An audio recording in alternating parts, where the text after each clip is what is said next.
Well, welcome everyone. My name is Peter Stock. I'm the president of the Homeschool Legal Defense Association of Canada and also chairman of the Outreach Committee of the Global Home Education Exchange.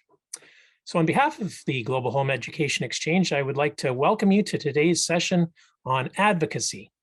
I'm going to be moderating the discussion today and letting you know this webinar series is a project of GHEX, and our goal for this series is to help you as a leader in your country to create a robust support structure for homeschoolers in your country, create a national organization. GHEX is supported by many organizations and individuals, and we thank everybody who's a part of our network and supports our work to advance the freedom of home education. We believe that everyone everywhere should have easy access to home education without undue burden from government. As the UN Declaration on Human Rights states in Article 26.3, parents have a prior right to decide what kind of education their children shall receive. We believe that home education is a natural, fundamental, and inalienable human right. To support the global home educating community, GHEX works to connect leaders, support research, and influence policy. So if you want to learn more about GHEX, visit our website, ghex.world, for more information. Well, let's push into our seminar here. I have 4 guests with me today who are our panelists, and they're all experts in this subject of advocacy. I'm not going to spend a lot of time introducing each of our panelists. I'll give you a very brief introduction, and I'm going to ask them to tell their own story, tell us about their homeschooling journey, tell us about their involvement in advocacy, and anything else they want to tell us in some introductory remarks. And then we'll move into some questions from our audience. And I think by the end of it, we'll have a pretty good idea what advocacy is all about. So today, I'm going to start with Christopher Cordeiro. Christopher, it comes to us from Johannesburg, South Africa, and he's an integral part of the Pestalozzi Trust, which is South Africa's homeschool legal defense organization. And he also has founded an organization called Learn Free. So we'll look forward to hearing about that. Christopher, take it away, please. So to answer this question about how can advocacy organizations influence the development of favorable public policy, and I think we've set the scene here, but we've raised this issue really, is that in certain countries, we don't have necessarily as developed a home education environment or movement, or perhaps it's not as well known in the public space as it is in America and Canada. And so that can often present different challenges to people across the globe. And I suppose one of the things is the success of home education in Canada and the US. Nothing sounds like success. So perhaps a lot of our organizations model themselves over on those models. And I think perhaps one of the things that will be very interesting to hear from the panel is how do you adapt those models in your country, and are they appropriate? So how did I become involved, or how I became involved with home education advocacy was rather a shock because our family had been home educating for some time, and one bright morning we found out that our government was going to institute a completely new bill, and quite a draconian one and quite an invasive one. And I don't know if Mike is listening in, but Mike will appreciate this. It was like sort of we woke up one morning and the Soviets had crossed the inter-German border, and the issue was, what were we going to do now? I'm listening. You got my attention. Yeah. And so to stretch the military analogy, it was literally, try and deploy the rapid deployment force from the US, get the first armored division onto the ships. But essentially what we were doing was we had to, the first thing that we had to learn was that we had to slow this advance. Because the policy was this particular law was very advanced, and essentially in its legal process, and essentially we had 30 days to comment. And so that's literally how we began with that, was, and how my involvement began is, how do we do this? And luckily I have a fairly diverse background. but I think I'll do the last military analogy a little bit. Call it almost like in business a special forces background. So was able to draw in from a lot of experience in legislation, communication, marketing, strategy to try and look at how we craft a response. And the huge advantage of home education in this and home educators are highly proactive and active base, and then our first step was to get home educators to just flood in comments on this bill, and that then the volume of comments, even home educators in South Africa constitute less than 1% of the population, much less than 1% of the learner population. But we ended up generating 20% of the comments on the bill. And we did that by being quite innovative. So that's maybe a key thing, is when you've got limited resources, you have to rely on innovation. And we created kind of templates that allowed people to make comment. That slowed that then meant that the department had to start reading. And there was an important thing as well now to know what are the laws in your particular jurisdiction, because in our case, each and every submission has to be read. But if you send in a petition, that petition will be viewed essentially as one submission. But if you send in something that's kind of that raises some key or core points, but is personalized, and that has to be treated as a submission. And so that meant that these over 1,000 submissions by home educators had to be read, and some of these submissions were 100 pages. And that then actually created the time for us to start doing all the things that we had to do in order to kind of begin to change the environment to allow us to challenge that bill. And so, what are the key things what are the key lessons that you can learn from that scenario? Is, I think, and what we've learned over the last few years again, is the power of research. Having research on home education that you can then quote and bring to the attention of policymakers and the media. Having legal research as well. So drawing quite a strong distinction between legal research and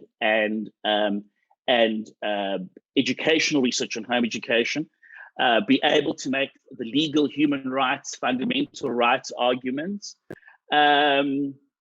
Also, so if you want to avoid the shock of waking up on a morning and finding that the Serbians have crossed the inter-German border, you've got to start early. So you want to be proactive and be on the offensive on every issue, essentially. And you can only really do that if you've got very good intelligence, which means building up relationships with people in government. So that you know that when something's, when the policy is just being debated in the inner chambers or the inner sanctums, you want to be able to know that that's happening so that you can begin crafting your response. Never leaving the table. In certain jurisdictions, I mean, in some places, in some jurisdictions, you've got very strong engagement processes. We have in South Africa on paper, but often in practice, people can effectively be ejected from the process. So you've got to stay in the process. And then it's a question of unrelenting pressure. This battle that we've been engaged in, if you want to call it that, but the struggle to actually get good legislation has now been ongoing for nearly 5 years. And it's literally a thing of, if not weekly, monthly, you have to be doing something about it in order to challenge it in each step that it goes through the process. I think overall, that's a very specific example. Overall, one of the things that I would say, Peter, you must probably, you know this better from your political background, but politics changes very quickly. So one thing that I would have done differently is had broader and deeper relationships in every political party. Because if you rely on strong relations with one or two people, they can be moved into different positions, they could lose their seats, etc. And then you have to start building your relationships from scratch. In summary, the key issues are: you need to assess your own regulatory universe, know your laws and culture, be open-minded, learn from other countries, but create something that's in your own, and to then read the broader environment. All right, thank you, Christopher. I'm going to go across the Atlantic Ocean now to Vinicius Ray. Vinicius is in Brazil, and he has a background with the National Homeschooling Association there, and he also has a lot of experience in government. So go ahead, Vinicius, tell us about your background, tell us about your experience, and tell us about your advocacy in Brazil. Hey everybody, thank you. Thank you too much for being here with you. And our experience here in Brazil have been full of all of kind of experience and of course and challenge. But me and my wife are so deeply grateful to God for the call to homeschool our children. It's something that was generated by Him in our hearts over the years. Then we know when we were getting informed more about the subject. I was still single when I first heard about homeschooling in 2002, because I became so impressed with families that was taking care of their children in that period. But since that time, in the beginning, homeschooling was not openly discussed here in Brazil. Even in the Congress, even on seminars, we didn't have any kind of association in the beginning of the century. But after that, when I got married in 2006, me and my wife started to listen more and to solve the development about the homeschooling in Brazil. And we watched the National Association of Homeschooling be created, ANED, and when the actual bill was presented in the Congress. It was too important because that time was raising some judicial process against homeschooling families. But a big mistake was committed for a lot of people in Brazil in that time, because they started to discuss about homeschooling not based on research, facts, but was discussing about the common sense, what the common sense says about homeschooling. Oh, I agree, I don't agree, but see, it was not good in the beginning. And it brought a lot of challenge, increased the challenge for to convince and to get improvement over homeschooling. But after that, for me, for my wife, and for all the guys that was involved in homeschooling, we started to take more, how can I say, more a professional environment and based and fundamental facts to discuss about homeschooling. And this was too important for us, including for us to decide to homeschool our children, because our kids was born, and I had I have three guys, and two of them had gone to school in the beginning, but then we took out, and the third one never gone to school. It was homeschooling until now. And it was too important for us because we increased and take more information, and we received a lot of support, different kinds of support from HLSDA, with personally with Mike Donnelly here, for whom we are so grateful and thankful. And it was important because we started to take more approach with the public, the different kind of audience. Can be congressmen, can be press, the media, can be academics, can be different kind of audience. And what was too important for us on that time and until now, to start this institutional approach, institutional relationship, first is to know and how deep or not our audience understand about homeschooling or are interested in homeschooling. Don't try to start talking without listen. For example, first listen is my first tip that I can give here. And second, to present facts, data, research, objective information, and show families for the audience. Show families, bring the families for the discussion, bring the families for the environment. Take the families from to not be scared, to not be afraid. Is more, I can say there is more dangers for those one who try to keep in secret than those one who show their face. Okay, and bring the families, bring the students, bring the results from the homeschoolers and the result for those one who were homeschooled. Demonstrate that you and others homeschooling and families are normal, that we exist, then we are not aliens. Sorry for this word, but they think what they think about us. We are normals, okay? We are here. We are father and moms that we are concerned about our kids. And third, after that, try to identify those congressmen or policymakers that were convinced that want to defend you. It's better to have 2, 3 specific guys that are too strong to defend and to promote homeschooling than have 100 that are just medium, just convinced, nah, that is okay, but they are not really involved in the cause.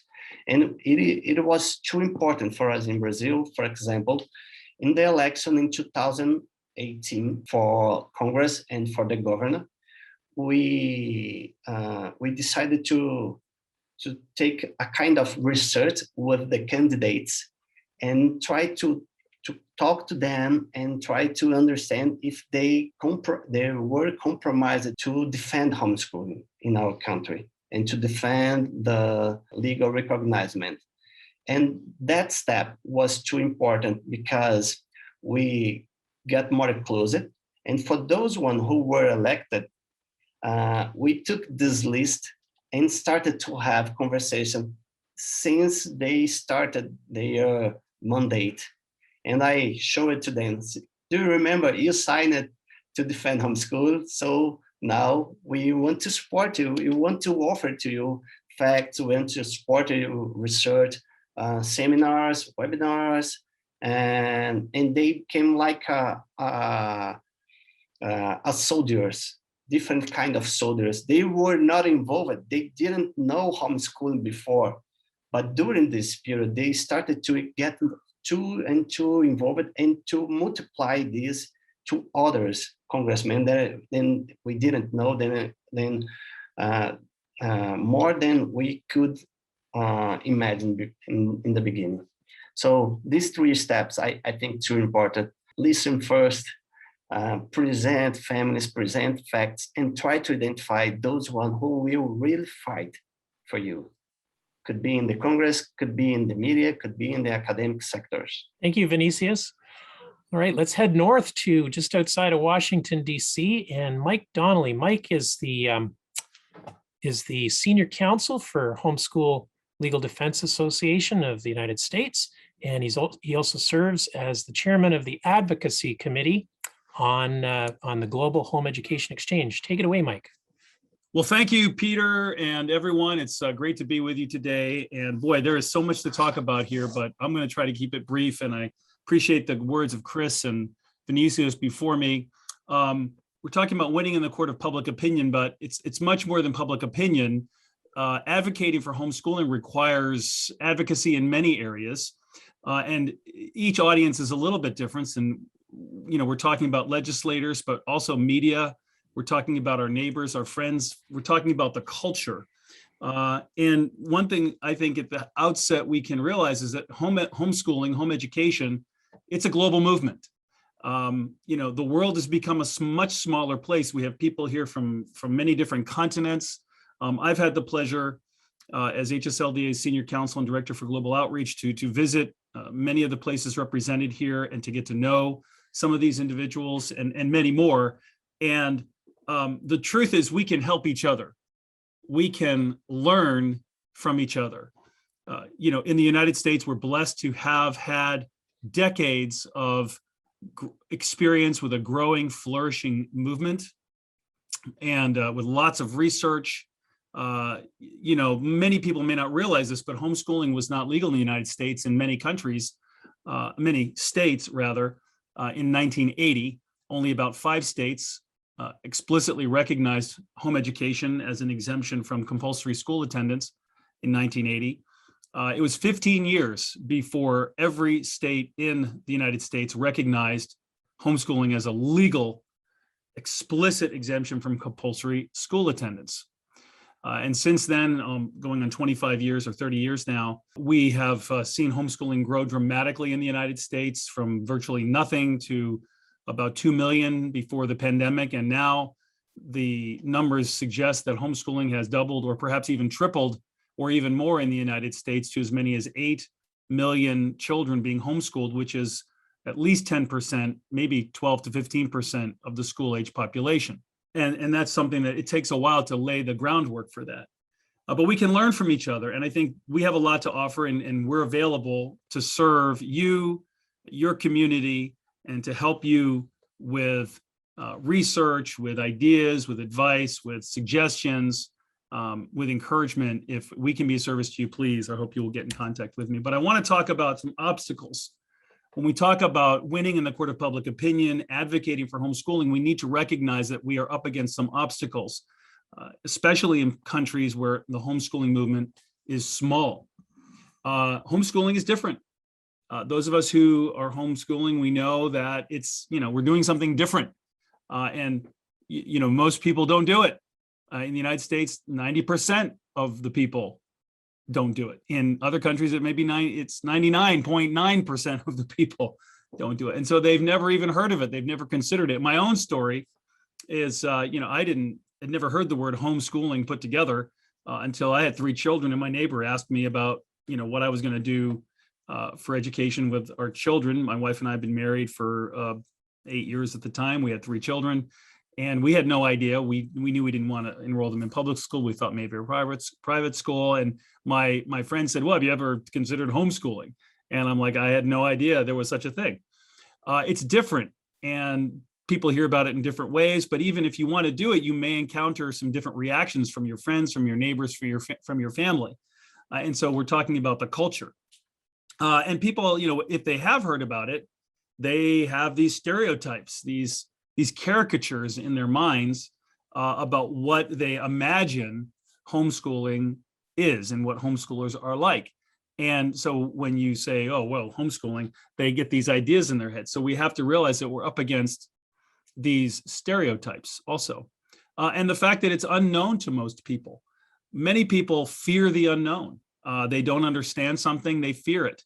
Most people are not willing to take that path that's been less trodden, that's been less taken. And so they are in some ways maybe threatened personally by this idea of people doing something differently. So we need to know that there's maybe an unspoken obstacle that we may be up against with our friends, neighbors, and family. And also we need to recognize that homeschooling threatens the status quo.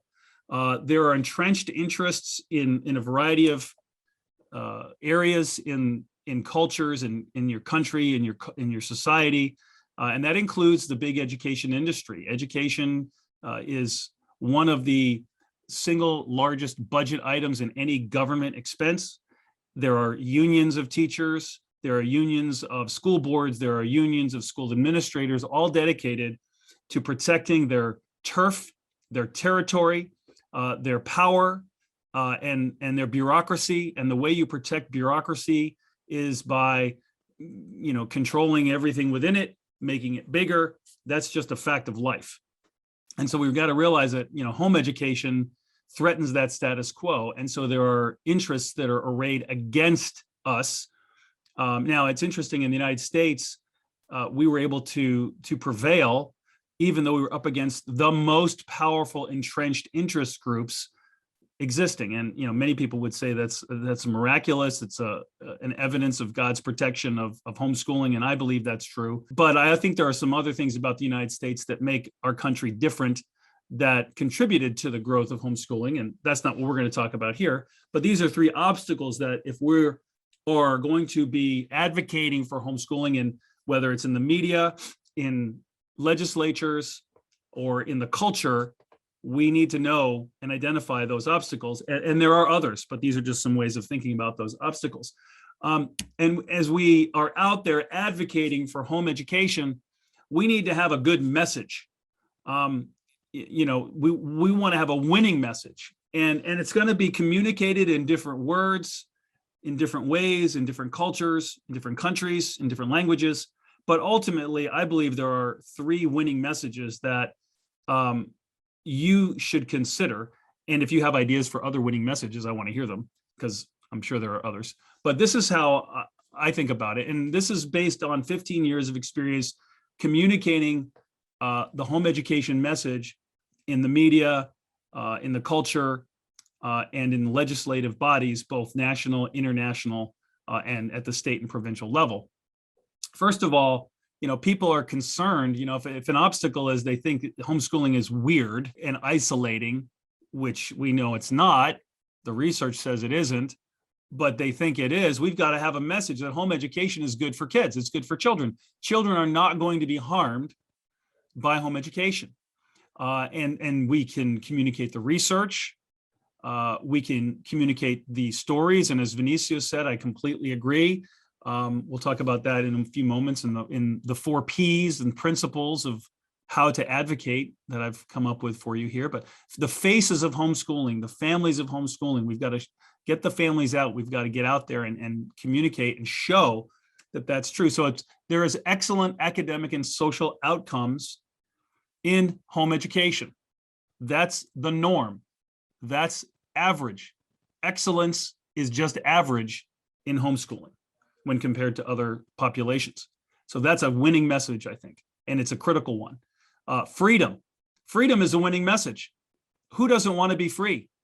Everyone wants to be free to pursue their own hopes, dreams, desires for themselves, for their families, and for their children. And that's a winning message. We found that freedom in itself is a winning message. So when we cloak, when we wrap, when we place home education in the context of a larger freedom message, that's a winning message. Second, home education is good for communities and it's good for countries. Home educators, the research shows, volunteer. They're active in civil society. And that's something that most democracies and participatory governments value to a degree. And that's different from politics. And then pluralism. Pluralism is respecting differences. It's not multiculturalism, although some people talk about it in the context of multiculturalism, but it's about pluralism. It's about realizing that within our countries, we can do things differently. And that when we do things differently and we create space and room for people to pursue their own personal vision for their families, for their communities, based on self-governing principles, that's good for communities. That's good for countries, generally speaking. Finally, the human rights aspect. We in the home education community can talk on solid ground when it comes to international law and human rights.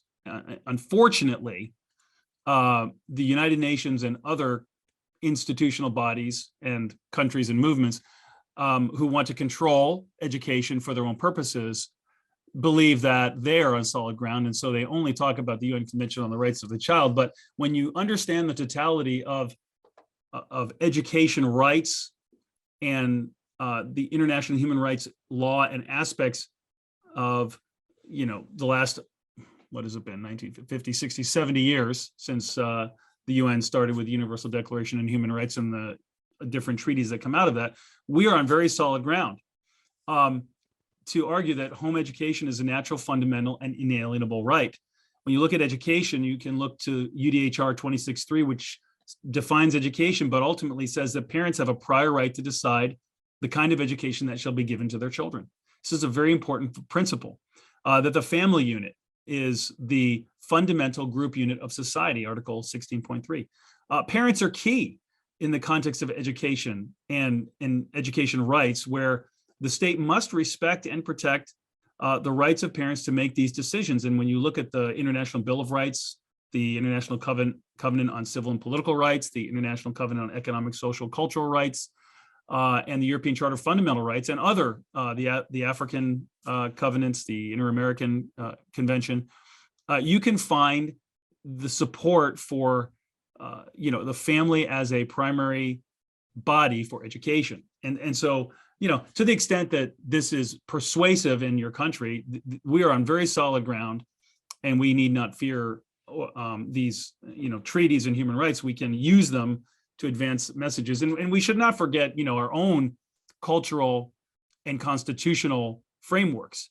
Most of those in free and democratic societies will also support this idea of education within the family, even though, as has happened in some countries like Brazil, like Germany, where in Brazil, the Supreme Court there, found that homeschooling was okay, it wasn't unconstitutional, or that's helpful in some respects. It could have been better. But, in Germany, you have a court there interpreting its constitution, which says that, the family, has priority to be backwards, even though there are on the paper, the explicit recognition of these rights, sometimes the governing mechanisms may not recognize that.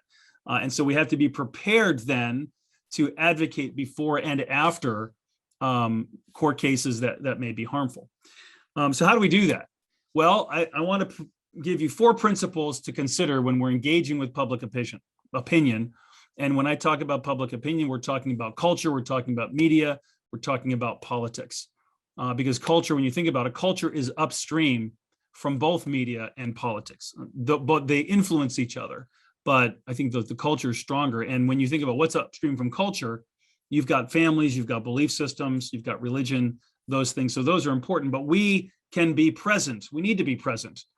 If you're trying to make space, create space in your country for your movement, for the homeschooling movement, you have got to be present in all of these areas. You have to be present in the culture.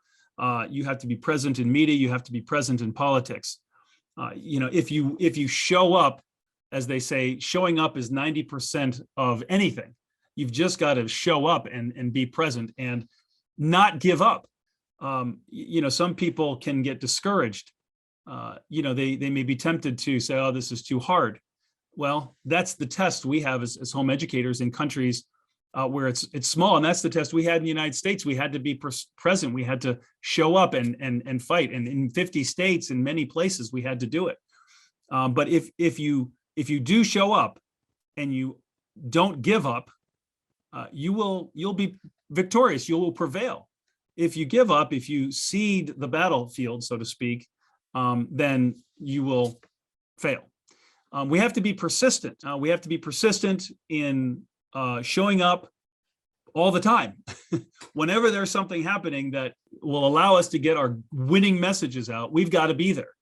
We've got to be there all the time. We've got to create relationships, as Chris said. I think that's absolutely essential. That's how you persuade people, which is the next point, being persuasive. So, people don't care how much you know until they know how much you care. Said another way, people, will be much more willing to listen to you after you have listened to them. And so we can't just be messengers who jump into every situation and just blast out our message, because it's not going to be received. We have to develop relationships with legislators, with cultural influencers, with members of the media, by listening to them, by helping them, by finding out what's important to them. And it's going to be different in each area. And then once we've developed that relationship face to face, we'll be much more persuasive. As Vinicius said, bringing the families to the legislature. There is no substitute for bringing good families whose children are excellent representatives for homeschooling, to meet with their legislators. We need to put a face to the names of the families and the movement. And that's what it means to be practical. So being practical, we've got to think about ways that we can engage with these influencers, legislators, reporters. Means having a website. It means writing a lot. It means networking and making contacts with reporters and people who write about education. And, for example, if you can bring stories to the reporters, they won't write about it every time, but if they know that when an issue presents itself, they can turn to you for a comment or a quote to help them on their story, that's good, because reporters, they're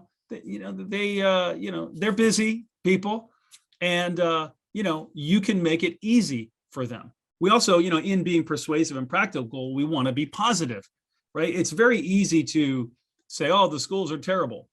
People already know that, okay? Or they're not great, they're not doing good. People know that. We don't need to harp on that or focus on that. We have a positive message that's good for children. Homeschooling is good for children. It's good for countries. It's good for communities. And we can let the schools just sort of be there. Now, that doesn't mean you don't talk about them when asked, but the point is we have a positive message. And so we want to share that positive message. So it's a big job to change a culture. In some countries, there's a very hostile culture, such as Sweden or Germany or France. And, it's not easy to change a culture. But if we want to make homeschooling freely available, that's what we've got to do. So I hope this has been helpful. Thank you, Peter. Let me turn it back over to you. Thank you, Mike. All right, let's head to Africa again. And we're going to the nation of Kenya now. We'll hear from our friend Wazwa Kanut. Wazwa, tell us about homeschooling in Kenya. Tell us about your experience, and tell us about advocacy. Thank you so much, Peter and the rest of the panel. Yeah, my name is Kanut Wazwa from Nairobi, Kenya. Kenya lies on the east coast of Africa, right astride the equator. So as you guys are having snow and negative temperatures when you wake up, we're enjoying our sun here in the equator. My wife and I have homeschooled our 3 children from birth. So it's our eldest turns 16 in April next year. And then we have a boy who's 14, and then our youngest just turned 12. And interestingly, we got into this space of advocacy in a very funny way, because we had been homeschooling for about, consciously for 3 years. Or rather, our daughter was 3, we were enjoying playing in the mud, reading her books. And so we got researching into the state of homeschooling in Kenya. And that's when we came across a very interesting aspect of our constitution, because the preamble of the constitution said every child had a right to education. But when you went into the Education Act, which in a sense translates the basic structure framework of the constitution into operational terms, it started mentioning schools, government schools, public schools, Christian schools. Now we just picked it out in passing. We never really thought about it. Just thinking, any expert would tell you, if you say every child has a right to education, then go ahead and define education, don't define school. But anyways, in 2010, that's about 12 years ago, Kenya was getting a new constitution. And so Kenya is Commonwealth, just like Canada and the UK. And part of this process is something called public participation. And you're supposed to bring in your views into what you'd like changed in the constitution, what you'd like to see in the new constitution. And we said, this sounds like an interesting place to say, can you mention homeschooling in the Education Act? Well, looking back, I'm glad we had a very poor sense of the odds against us, because we went out, we are greenhorn homeschoolers, getting into a constitution review process that we had no idea about, of where to even start. And so we got together with like-minded homeschoolers, and that's where the adventure began. In a very short time, we discovered that the whole public participation process, it is actually designed to be inconvenient for the citizenry. It is designed to discourage you. For example, we'd write to the Education Committee in Parliament, write to the Ministry of Education, write to the minister himself, and he'd give us appointments for 5 a.m. in the morning. Now, which government official tells you to go see them at 5 a.m. in the morning? Well, we'd be there at 4 a.m. with our thermos full of tea waiting for the minister. And at the end, he just said, you guys, we have no time for you. You look like you have your thing figured out. You just go and sort out yourselves. Eventually, when we got the new constitution, we didn't get what we wanted, but we learned. Because at least the new constitution said that the parents have a right to decide the mode of education they'd like for their children, which was an asymptote tending towards what we desired. We didn't get homeschooling expressly mentioned in the constitution, but later we realized that was not necessarily a bad thing. Now, in this whole adventure, what are some of the things we learned? The first lesson that we learned is the fact that when it comes to public participation, political promises, how government works, and how things are on the ground are three totally different ballgames. And I'm sure this applies even for Canada and the US and South Africa. Because politicians will come promising their thing, and then they get into office based on those promises, and then you get to discover government works very differently. Government is a bureaucracy, everything is anchored in legislature, and so unless things happen like this, it is not going to move. Even the politicians get frustrated. And then things on the ground are such that no one likes to ruffle feathers. And so people would rather continue with what has already been happening, so long as no one is making noise somewhere, we are all good. And the other thing that we discovered is because Kenya was a British colony, and the way a colony works is such that the systems are designed for control. At independence, the design fundamentally did not change, so that today, even our legal jurisprudence, even our civil service, even our education system is designed for control. And when you want to go and change that, you are actually taking on a system. And the people who are controlling the system, Mike called them the stakeholders in the educational industry. They don't want this control to change hands. And so that's a lesson that we learned on the job. But ultimately, if you'd ask me, what did I wish I had known earlier when I was getting into this space? The first thing I'd say is, I wish I knew that I was getting into a judo game. You know, judo is a Japanese martial art. And the way judo fundamentally works is when you are fighting someone who is bigger and heavier and stronger than you, what you do is to use their advantage against them. Just look for the weak point and trip them, and they fall down, and you get the points.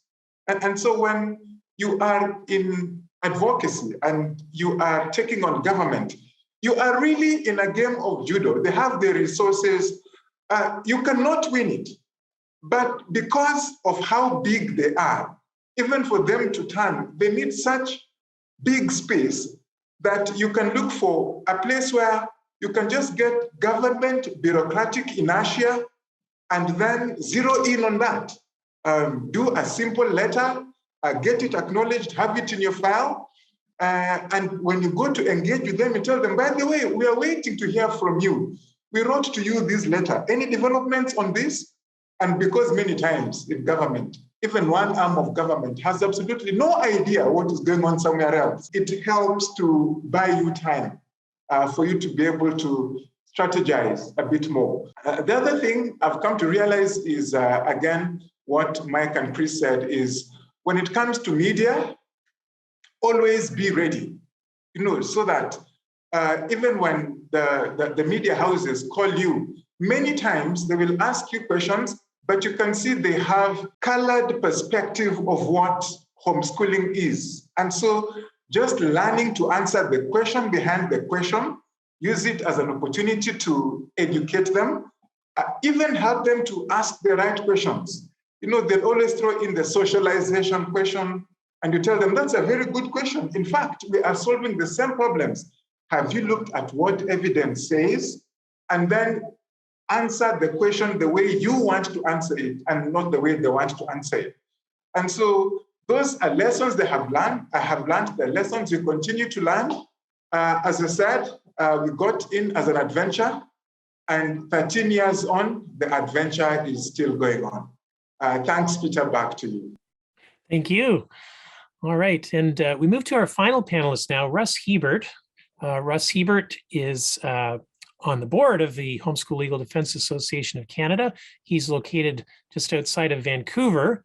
And the reason we've saved him to last is because among his experiences, he spent over a decade as a member of parliament in the Canadian Parliament. So he's actually been on the receiving end of advocacy and has a unique perspective to bring us. Russ, tell us a little bit about your homeschooling journey and tell us what you'd like us to know about advocacy, please. Thank you, Peter. The topic of how to start a legal defense organization in your country is easily connected to the question of how to influence policymakers, as it's the policymakers that create the laws that you're trying to change or use to protect the families that you seek to represent. So as Peter mentioned, I'm a homeschooling father of 4 kids and a former lawyer and politician who was elected 4 times as a federal member of parliament in Canada. And I can tell you, I'll allude to it probably more later, but one of the highlights for me was experiencing those families that you earlier speakers talked about, coming to my office and seeing how respectful and intelligent and knowledgeable they were in the questions that they asked as they were learning about government.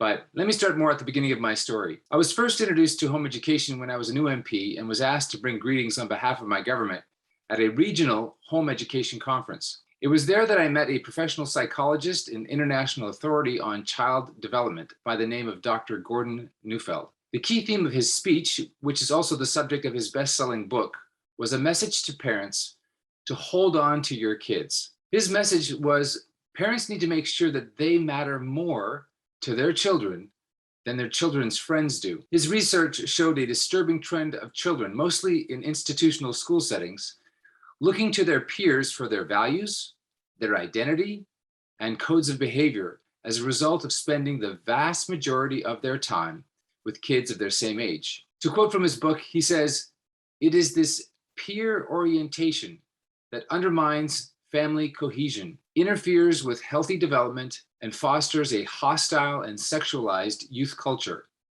It results in children becoming overly conformist, desensitized, and alienated, such that being cool matters more to them than anything else," end quote. So when our children came along, my wife and I decided to try home education. I've since become a wholehearted convert to home education and currently serve, as Peter mentioned, on the board for the Homeschool Legal Defense Association in Canada. So when starting a legal defense organization in your country, you need to focus on influencing the public policy or laws in your nation to protect and improve the conditions for parents to educate their children. You do this because it is worthwhile. It is a good for society. It recognizes and supports the fundamental and primary right of all parents, the right and obligation for parents to decide how their children will be educated. As we all know, and as has been mentioned, there are some countries that do not recognize this right or substantially hinder this right and make it difficult for parents to exercise this right and responsibility. And the degree of freedom that parents have is an indicator or a measure of the freedom, liberty, and health of the nation in which they live.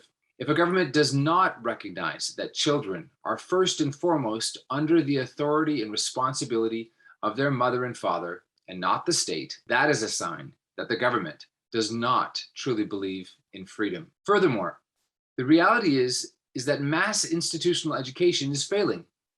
And so at the very least, nations need to allow and better yet, encourage alternative methods of education, like home education, if for no other reason than to allow competition into what has become a largely monopolized industry. So now that we've established the why to influence, the next question is, which policymakers should you try and influence? Well, instead of trying to influence the bureaucrats or the regulators, focus on the elected officials. as they have the power to change the law and make a lasting impact. Changing the law is more difficult, but once accomplished, will likely be there for a longer period of time. Now, how do you influence them? Well, you start by aligning their interests with your interests. Most of them will be interested in getting reelected and in doing what is best for the society or community in order to get reelected. So, show them that by changing the law to support freedom in home education, it will be good for their country and for children, and that people will vote for them and volunteer for them to support their leadership in this area. So you start by contacting them. And this is going to get practical, but it's important. Send them an email or give them a call and ask your elected official for a short meeting of 15 to 30 minutes. Don't expect too much. Ask for an online meeting or an in-person meeting in their constituency office or in the Capitol. You're going to need to be persistent. As has been mentioned, expect to have to make this request several times. As you do, be nice to their staff, as the staff controls whether or not you'll even get a meeting.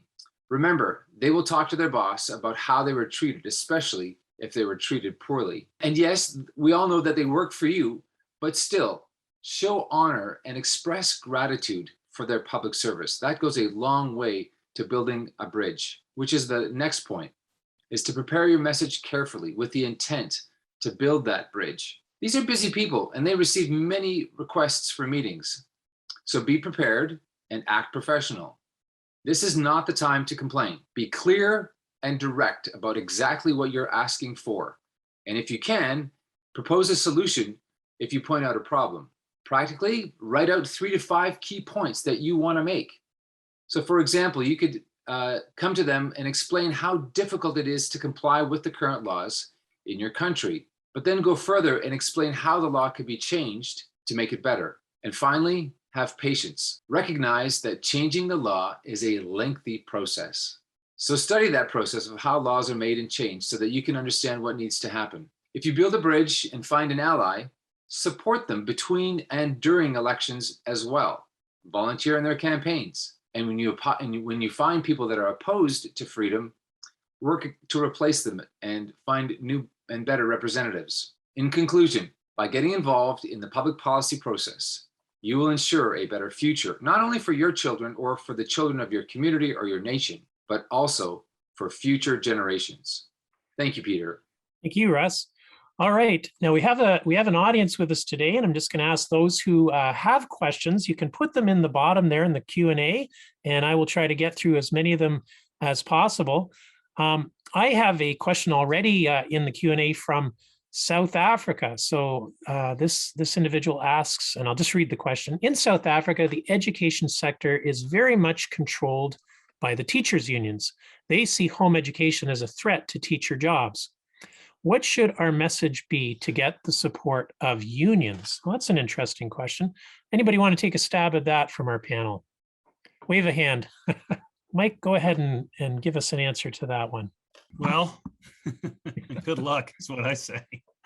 I don't think you'll ever get teachers' unions to be on our side, but you can be effective in them not becoming obstacles. In the early years of homeschooling battles in the United States, teachers' unions were one of the primary, if not the primary obstacle, because they had the numbers that they could bring to the Capitol. And there are a number of stories of how the teachers' unions fought hard against the homeschooling movement in the United States. One example I'm aware of is in Nebraska, where there was a legislative hearing going on, and a teacher actually, this is back in the 80s, the teacher actually showed up with her teacher certificate to testify before the legislative panel. And she sat there and she said, this law, which would allow for homeschooling of children,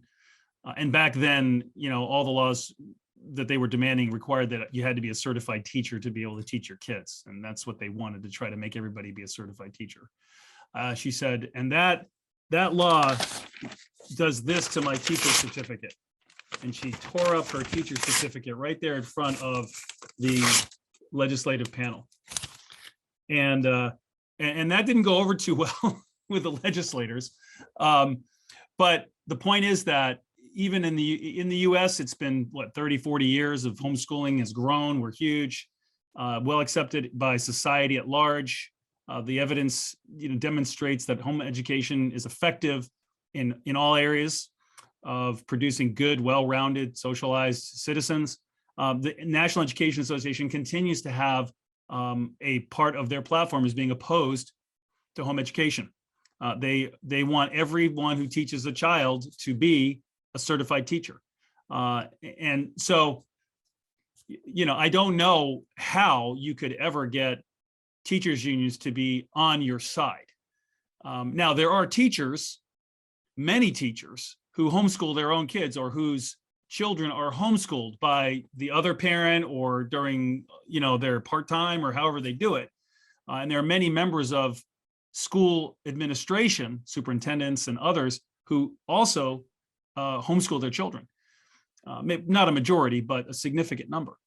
So there are friends in those groups, but as a policy matter, I don't think you should waste your time, invest your time trying to make the teachers union support you. You should look at ways to neutralize their influence.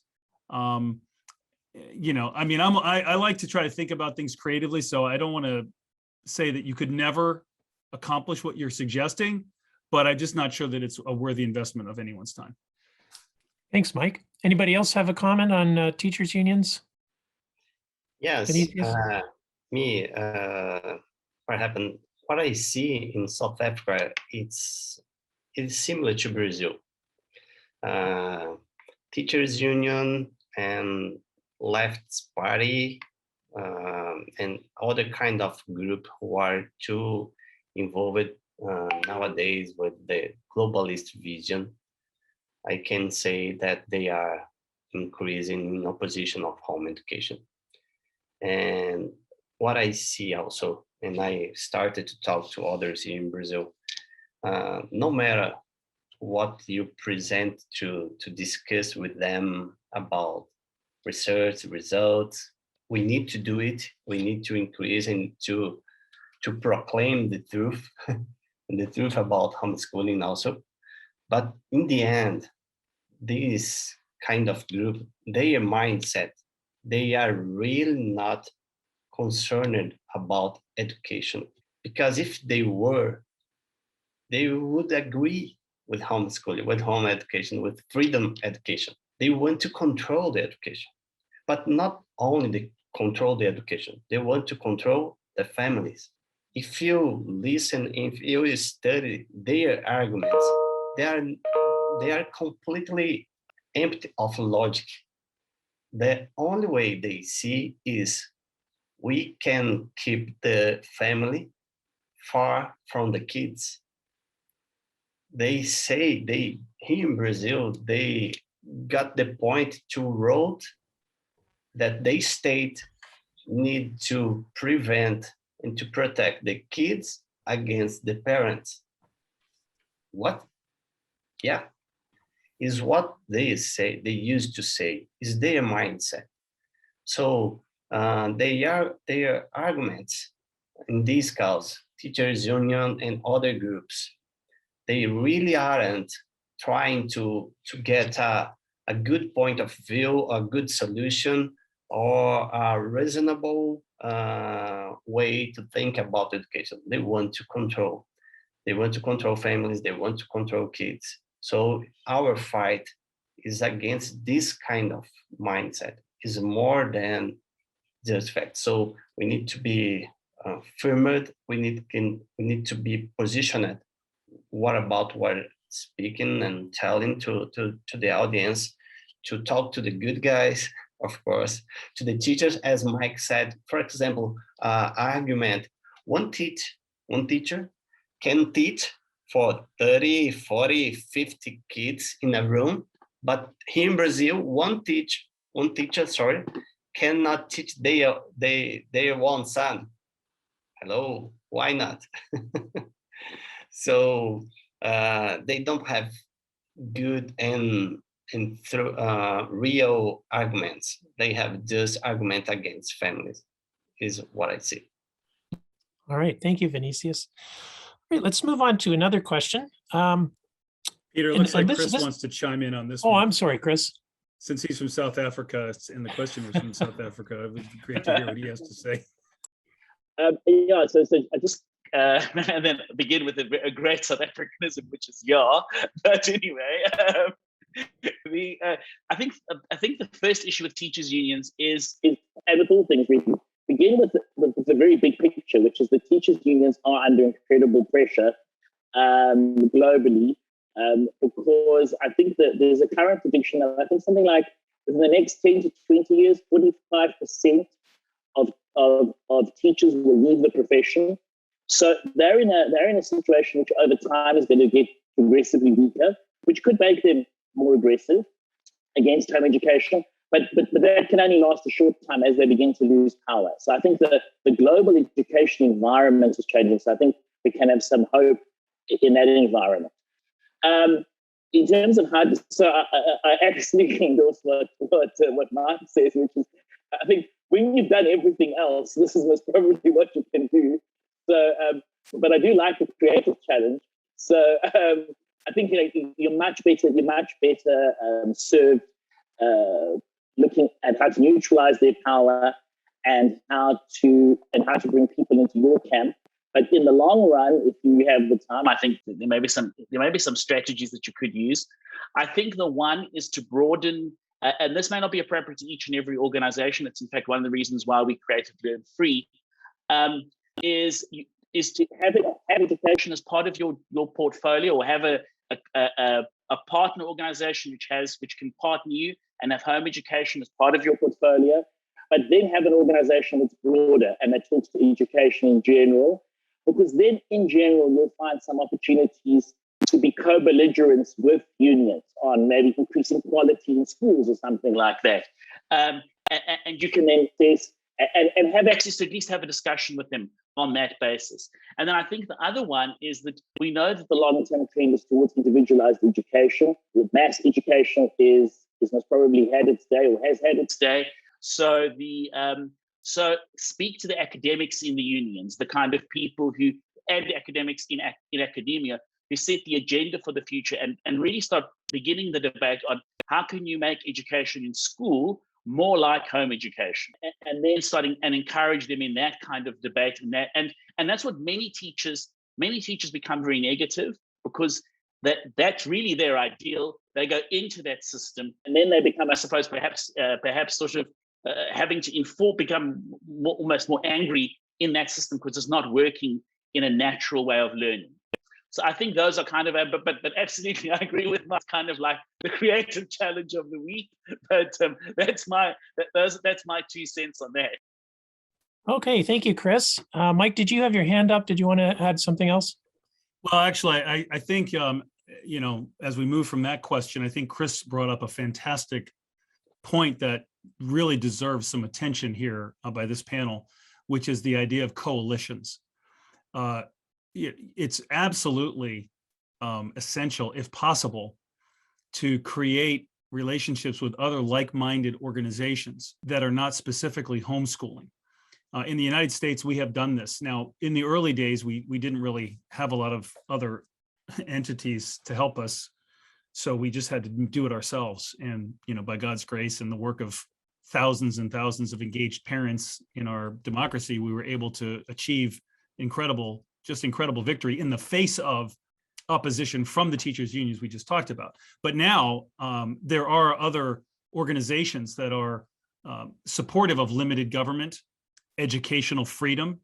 And if you reach out to them, oftentimes you will get a warm reception. And they often have more significant resources available. Homeschooling communities are fairly resource constrained, if I can say it that way.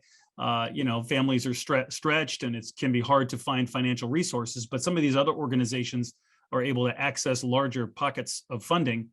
And so they will have lobbyists that you can also partner with. And if you educate them and you build a relationship with them, They can provide intelligence to you. They can become partners. They can carry your message. They can alert you to things that are happening behind the scenes that you just don't know about.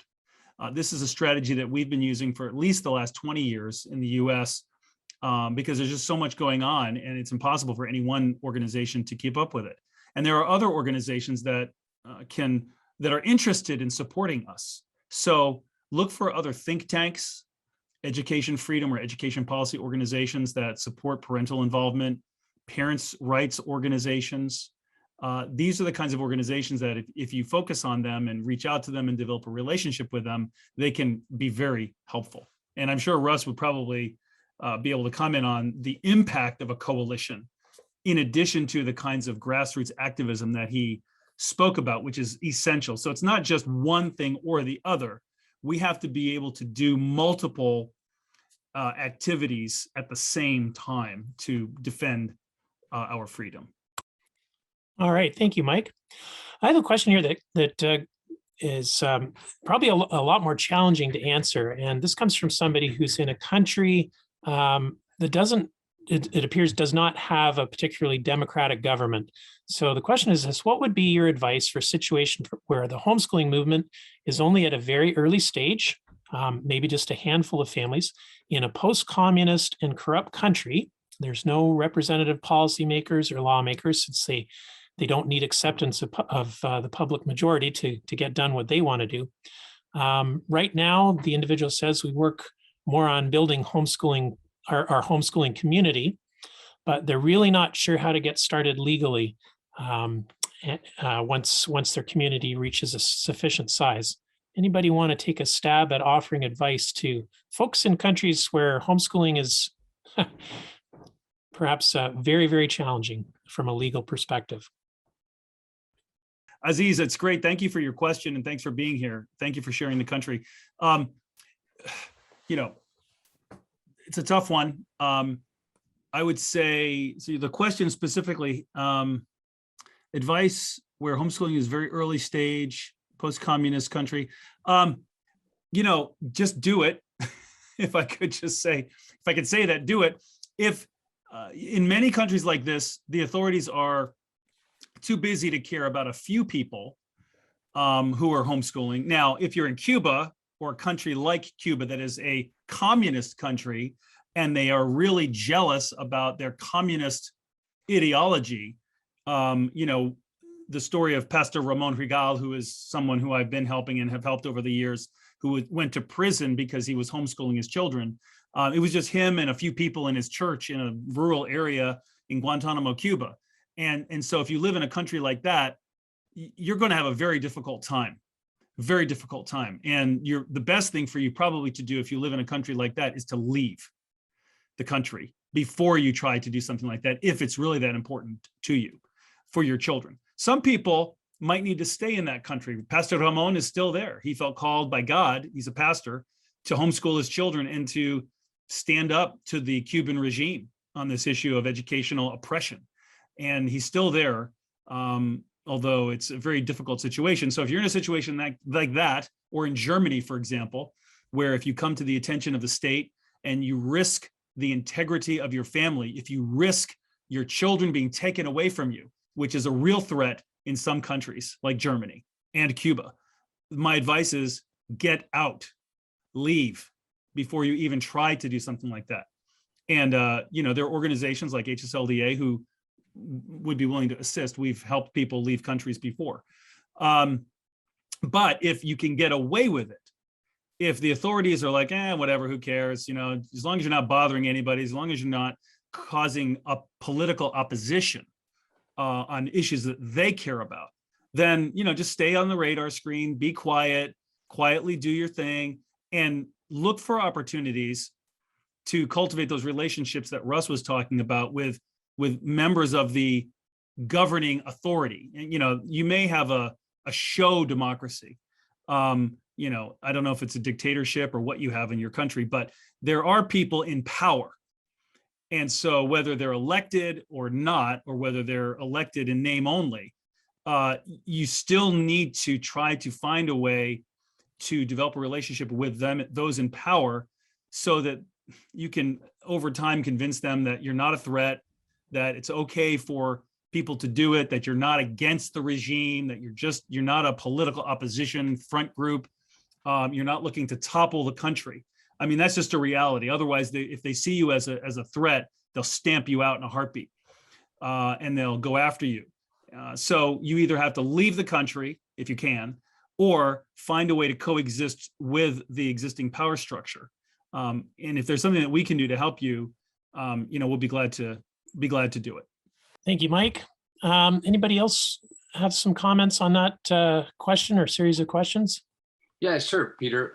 Just to follow up on what Mike suggested, which was excellent advice, I would say that as you, if you choose to stay in your country and work underground, as you build those relationships with those representatives, or they're not representatives, but with the government officials, I would say focus on the relationship before disclosing what you're doing. It's far easier for people, government representatives, to feel some sense of collegiality with somebody that they get along with. And if it comes out at some later point that, oh, by the way, I haven't mentioned this, but we're home educating our kids, you've already established a relationship with them. They've already identified you, hopefully, as somebody who's credible and trustworthy and reliable. And that takes some time to build. So establish the foundation of that relationship, I would say, before reaching the subject about the importance of home education. And when you do that, you'll have some background in your relationship to buttress and hopefully endure what could be a difficult conversation, or building an ally is part of that process. And you want them to help recognize that you're a good person who's doing what's best for their family, and you just want the government's support. Thank you, Russ. Anybody else have a comment? Okay, I'm going to go on to another question. This one is this is sort of being answered by some of you. I'll throw it out there anyway, and maybe if you have some additional thoughts on it, you could chime in. So the basic question is, somebody in a country that has not got a national organization yet, maybe has an issue. They're just your average homeschooling family. Maybe they don't have professional skills. Maybe there's not a lawyer or a skilled lobbyist or somebody with real experience in government among them. Do they need those special skills? Can anybody be an advocate? And if so, how do they get started? Vinicius, could I maybe ask you to start us off on answering that question, please? Peter, can you repeat the question? I was trying to. Sure. So the question is, how does one get started? Let's say somebody is in a country that doesn't have a homeschool organization, but they're facing a problem. Do they need special skills? Do they have to be a lawyer? Do they have to have experience with government? Can anybody do it? Can any homeschool family do this? Yeah, anyone can start it. It's not necessary, we used to say, to be a lawyer, to be a specialist on the team. The first thing we need is the heart, involved. As Mike said in another phrase, let me try to remember here, was too important. The audience needs to know how much you care. Yeah, this was too important for me, Mike, to listen. Is because it's what can be more helpful to convince. To start an organization, of course, you can think about the legal approach to create organization in your country. It's important to know how to do it, but especially you need to get involved with other families and other guys that has the heart and cares about kids, cares about homeschooling, cares about freedom education. This is too important because these guys will help you to get more strength and make a plan how the steps you need to take, you need to do. For example, in Brazil, at the Congress, at the House, we have more than 500 congressmen. We don't have people enough to get involved with all of them. Was necessary for us to create a kind of plan, step by step, to get more involved with some of them. And some of these deputies, as I said before, became like leaders inside the Congress for us, representing our cause there. Of course, they have a lot of cause in the Congress, but we have some guardians in this situation. So it's important to organize information from the world and from your country about homeschooling movement, about freedom education. It's important to prepare some samples and to raise more information, some research.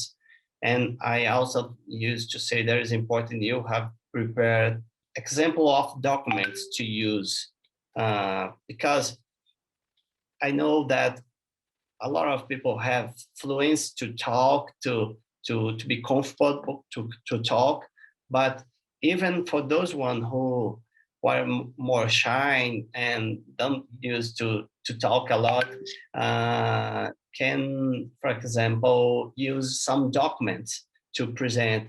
And no, if you want to know more about homeschooling, here you have more of it. Or for example, here you have a kind of good regulation you can present as a bill. So I'm trying to say different kind of approach you can organize in your country, in your organization to promote more the homeschooling movement in your country. Great. Anybody else want to chime in on that question? Yeah, I'd like to do that. Now, I'd like to start by saying that any constitution in any country is actually a logical framework. There is the basic structure, and then there is the preamble, and then there are the articles. And it is so logical that anyone who can read and write and who understands basic philosophy, just the 4 laws of truth, the law of identity, the law of rational inference, the law of non-contradiction, the law of excluded middle, you can actually look at the preamble and look at the article and say, now, by rational inference, this one speaks at cross purposes to this. And right there, you are actually speaking expertly into the situation. Secondly, from my experience in Kenya, when you become a homeschooler, and I'm sure for all of us who have homeschooled, you end up becoming an expert in history and mathematics and algebra and language, because you are learning with your children. And so when it comes to the Education Act in Kenya, I can tell you, I have not seen any expert on the Education Act in Kenya better than the homeschoolers. Even in the situations where we have had, for some reason or other, to give briefs to lawyers, we are the ones who end up giving them the brief and how to frame it, because the Education Act is such a small part of the Constitution. And since this is where we train our eyes on every day, come rain, come shine, come wind, come weather, we sleep over it. We've ended up becoming experts on it. And so you end up being very good on this specific aspect of education and the Constitution. And finally, and I think Vinicus has alluded to it, when you just look at government data, just tell them, okay, public school data, this is standardized tests, this is your own data, this is how your students are performing. 50% of students are failing. And you ask a government official, do you think there is a problem? They always start by saying, yes, we think there is a problem. And by doing that, you make them realize that you are part of the solution they are looking for. Then you get into that conversation by making them feel you're actually pulling on the same side. When you unpack everything, you're actually rooting for the same team. So don't you think that this is an option that you can take up? And so in that way, I've realized you don't need to be an expert. Just come as you are. You have more than enough to get your skin in the game. Thank you. Anyone else? No? Okay, I think we'll move on to another question then. This one concerns lobby days, and I don't know if we've lost Christopher or not. I don't see him there at the moment, but we'll see who has an opportunity to answer this. Mike certainly has experience with this, and maybe some of our other panelists do too.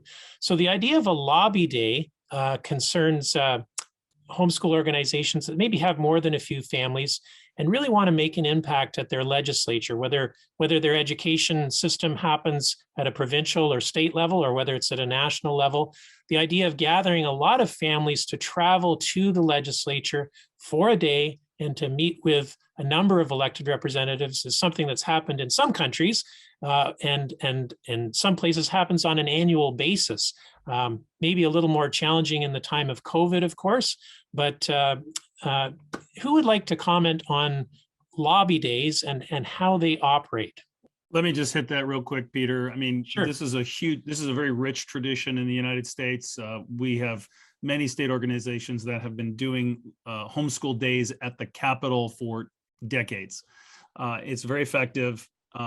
It fits in with what Vinicio suggested, what I suggested, what we've also, Russ, everyone has suggested, of bringing the people to the policymaker. That needs to happen in the constituency, meaning you want to get your policymaker when they're at home, if you can, in the district, where they're from, where you're from, because it's better, it's more familiar. But it's also helpful and important to bring a show of force, if I can use that terminology, to rally large numbers of homeschoolers to show that you can do that, and to remind the legislators, even if you're not bringing as many as you would if you were out to oppose or support legislation, that you can rally your constituency, that you can get them there in large enough numbers to be visible, and then you can go out, fan out into the different offices. That also allows you to give them something that they like, which is to speak to a crowd. I mean, that's what a lot of legislators like to do. They like to speak to a crowd about something that they care about, that's important to them, that shows that they're with you. Even if they're not your particular legislator, you know, they can show that they're with you as a movement, and then that word gets back to the district. So, you know, homeschooling is one of those things that a lot of legislators in the United States like to have good relationships with, because homeschoolers volunteer. They're very active civically.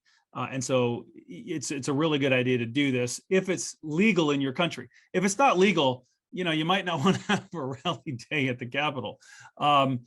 You know, so that's just something to think about. Super, thank you, Michael. Anybody else? Christopher, I think Pestalozzi Trust may have done a little bit of this in the past. Yeah, so I don't think we certainly aren't organized on the level of the states where you have your kind of huge you have kind of a once a year thing. But so I think Mike mentions it's actually important to have two kind of aspects. I think one, understand your laws. That's the first one. Because, you know, if you're not allowed to assemble, don't assemble necessarily. And then secondly, understand your parliamentary culture. So each country has a slightly different parliamentary culture. In South Africa, we've got a very participatory parliamentary culture, and that comes from our history of it being fairly exclusive historically. So now it's a very open culture. I think there's a couple of the incident which was actually very charming was that home educators. So, and I wouldn't necessarily try this in every country, but in South Africa, babies were brought into the portfolio committee meeting. They were and the committee chairperson was very warm and charming, and she said, we have a educator we have a learner here who's not yet in school but is moving in that direction. So, but be aware of your culture in another country that may be considered very disruptive. I think Waswame, I don't know what Kenya is like, but Africa is a much more child-friendly continent than many others. And then I think there's some practical things to be aware of. Be aware of security. When you go in, you may need to go through certain security procedures to go into your parliament. Great organized trips, most probably. See the parliament trip with children and then try to combine that with meeting with representatives. We certainly have a huge amount of envy for the amount of civic education that goes on in America. We have very little civic education in South Africa. So you can also incorporate that depending on your country. It's often weirdly a neglected school subject. So if it's a neglected school subject, great. And then in general, your parliament will be really happy to have you there because they won't be used to having school groups or whatever coming through. And they'll be like really excited that someone's taken the trouble. So so I think those are kind of practical things you just need to consider when you go to Parliament building. Often useful to send an advance party where if you're going to bring kids and a larger group, let some of your more experienced advocates be there and know the way around, and then bring the group. So because I think there's probably nothing worse than trying to have to corral 30 kids through corridors, particularly if it's an old Victorian style building or something. So I think that's another practical thing that you can be aware of. But absolutely a great thing to do. Peter, I have a couple of comments on this as well, if I could. Super. So in our province here in Canada, we had some issues that came up last year under this current COVID situation that we were in. And while everybody couldn't get to Vancouver Island, which is a bit of a hurdle because of you having to take the ferry, it's so far from the rest of the population, they hosted similar meetings like that were described online on a Zoom or this kind of a session.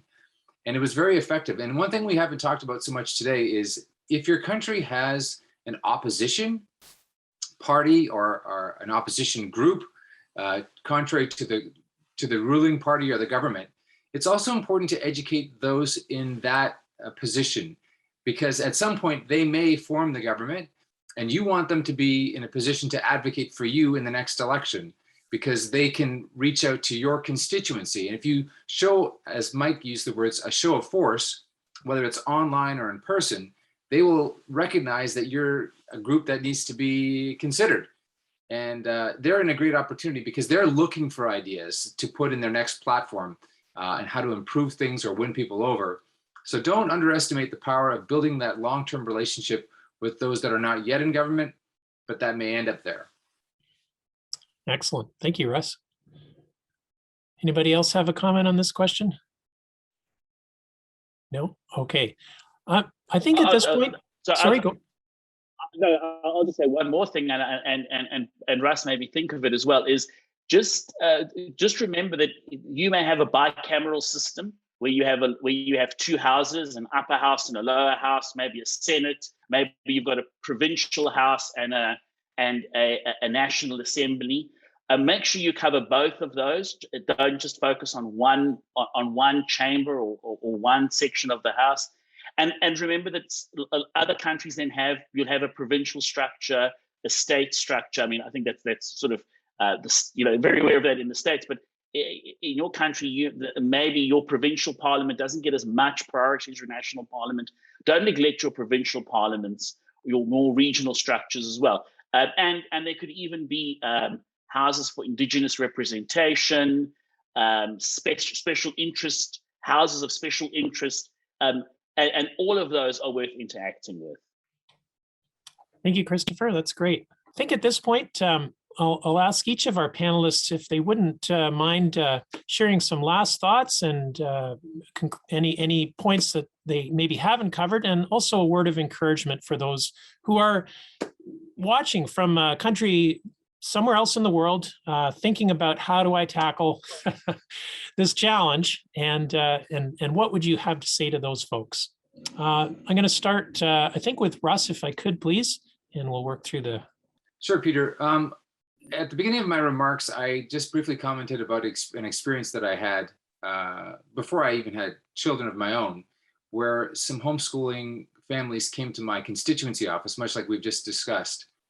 And it had a lasting impact on me because as a public representative, I would regularly go to public schools, sometimes private schools, and meet with classes as they were learning civics in grade 5 or grade 10, I think it is.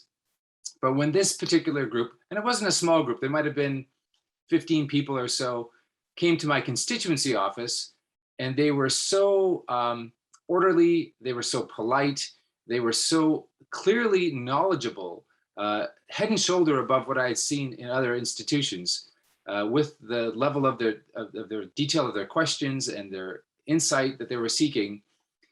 It really made a difference. So don't underestimate the power of even a small number of families gathering and making that impact on your elected representatives, or your, even if they're not elected, the people that govern your education system. Because it's stories like that that certainly stick with people that I can remember, that have a lasting impact and can change hearts in the long term. Thank you, Russ. Wazwa. Yeah, I'll talk about an incident where just like any homeschooled family, at some point you get to discover that no sooner have you bought the books than the books have been read and they're done with. And so you are forced to join the local library. And so when you went to sign up at the library, because it is designed for the schooled children, the card had one sign where the teacher needed to sign, and the other side, it's the parent who needed to sign. And the librarians had never seen homeschooled children signing up at the library. And so they said, this is beyond our pay grade. You have to go to the chief librarian. And we said, okay, we're happy to do that. Can you show us to her office? And went to the office. And she asked, what is this homeschooling all about? And I was there with the children, and I said, okay, here are the homeschooled ones. Ask them. And they told her the things we had been doing, and the places we had visited, and the memories they had, and the books they'd read. And at the end of it all, she was so impressed, she asked, is it possible for me to bring my kids for you to homeschool them? Long and short of it is we got library cards issued on that day, started borrowing books immediately. And she asked if we could be part of her helping the community to have a reading culture. Now, to me, that is what advocacy does. Here is a government official. She's a chief librarian. In a very organic way, homeschooling has been demystified for her. And so if this can end up becoming a contagion, then it means the very little things we are doing, even before we get, upstream to the legislator and the policymakers, just the people around us, this is where we can start becoming the face and the idea of homeschooling to people who have no idea of what goes in homeschooling. So we can demystify it. I have seen it, and it can work for all of us all over the world. Thank you. Vinicius, could I turn to you next? Thank you, Peter. I would like to encourage our audience. Here in Brazil, we have faced more than 27 years waiting for the legal recognition, but just 12 years with organization defending and promoting and advocating homeschooling in Brazil. And so after these 12 years, so organized, I see that we are increasing too much in this way, in this target we have here. Nowadays, we didn't have yet a national law, because we have good conditions to take this point, but we are until now working on it. But we have already 3 states in Brazil that was recognized and there was signed and approved for the local legislative, and from the governors, they signed it and they approved laws recognizing homeschooling here. Also different cities, they did it. We had, in this time, we also got a Supreme Court decision recognizing that homeschooling has constitutional support, but need a national law. Because of it, we are working to get a national law. But see, the way is too dangerous because we have, of course, oppositions, different kind of lobbies, include the teachers union. But when we are talking to the congressmen and try to convince the audience, the public, the media, is a message from the families. We will not wait for the law to start homeschool. The homeschool really doesn't depend from the law, because it's a natural right. It's a human right. So our law needs to recognize the human right we are talking about. Our institutional needs to recognize it. So we used to say that homeschooling in Brazil is unstoppable. And we are increasing more. We will not stop, even if we don't have a law. And about the law, we used to say, we prefer to be without law than we have a bad law.